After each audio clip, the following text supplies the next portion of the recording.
Selamat pagi Indonesia. Anda menyaksikan seputar Bali terkini pukul 9 WITA bersama saya Santi Maharani.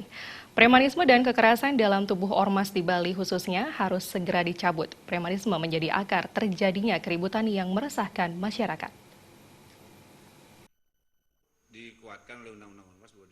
Pengamat hukum Iketut Sukawati Lanang Putra Perbawa mengatakan, ormas telah diatur undang-undang dan anggota ormas dilindungi hukum. Namun, premanisme dan kekerasan harus dicabut dari dalam tubuh ormas.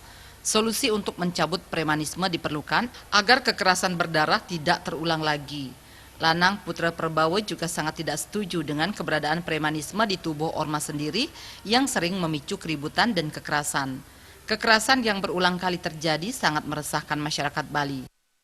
Bahwa ormas itu dikuatkan oleh undang-undang ormas bahwa dia dilindungi. Tetapi yang kita tidak setuju adalah bentuk premanisme atau kekerasan yang terjadi dimanapun, apakah di tubuh ormas, di parpol, atau di organisasi apapun termasuk birokrasi. Itu yang kita tentang. Nah, khusus kejadian di Bali yang membuat kita semua orang Bali resah saat ini adalah kekerasan di beberapa ormas itu terjadi sampai di depan mata masyarakat lihat ada pembunuhan, di depan mata orang bawa kelewang nggak ditangkap. Nah, ini kan harus kita jujur sebagai anak bangsa dan seluruh eksponen Bali, apa yang menyebabkan hal ini?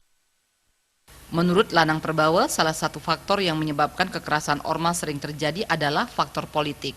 Tangan-tangan kekuasaan dengan menggunakan ormas untuk mendapatkan perlindungan. Apabila terjadi kekerasan yang melibatkan ormas, penguasa juga akan melindungi ormas bersangkutan. Andika dan Agus Sudiatmike, Bali TV.